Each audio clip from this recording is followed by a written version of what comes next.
ఓం శ్రీ సాయిరామ్. శ్రీమద్ భగవద్గీత 16వ అధ్యాయంలోని 11, 12 శ్లోకముల గురించి ఈ రోజున తెలుసుకుపోతున్నాం. సాయిరామ్.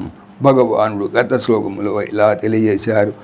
వారు తనివి తీరని కామమును ఆశ్రయించి డంబము, అభిమానము, మదము గలవారలై అవివేకము వలన చెడు పట్టుదలను ఆశ్రయించి అపవిత్రములకు వ్రతములు కలవారై ప్రవర్తించున్నారన్నారు.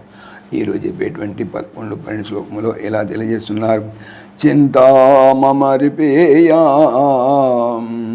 చింతామపరిమేయాం చ ప్రళయాంతాముపాశ్రితాం కామోపభోగపరమాయేతావదితి నిశ్చితాం ఆశాపాశశతైర్బద్ధాః కామక్రోధపరాయణాః ఈహంతే కామభోగాదమన్యాయేనార్థసంచయాన్ చా మరియు అపరిమేయాం అపరిమితమైనదియు ప్రళయాంతాం మరణం వరకు లేక ప్రణయకాలం వరకు విడుదలవుతుందన్నమాట. చింతాం విషయ చింతనను ఉపాశ్రితాః ఆశ్రించిన వారును కామోపభోగ పరమాః కామములను అనుభవించడయే పరమ ప్రయోజనముగా తలంచువారును ఏతావత్ ఇది కామోపభోగమే పరమ పురుషార్థము, ఇంతకు మించినది వేరొకటి లేదని నిశ్చయించుకున్నవారును ఆశాపాశ శతైర్బద్ధాః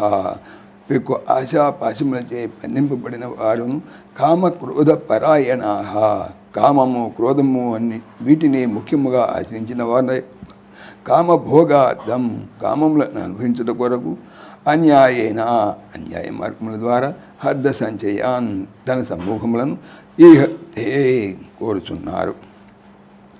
మరియు వారు అపరిమితమైనదియు మరణము వరకు లేక ప్రళయకాలం వరకు విడివినదైనటువంటి విషయ చింతనను అనగా కోరికలను ఆచరించిన వారును కామోపభోగమే పరమ పురుషాత్మగా తలంచువారును ఇంతకు మించినది వేరొకటి లేదని నిశ్చయించువారును పెక్కు ఆశాపాశములచే బంధింపబడిన వారును కామ క్రోధములనే ముఖ్యముగా ఆశ్రయించిన వారును అయి కామములను అనుభవించడం కొరకు గాను అన్యాయ మార్గముల ద్వారా ధన సమూహములను కోరుచున్నారు. సాయిరామ్.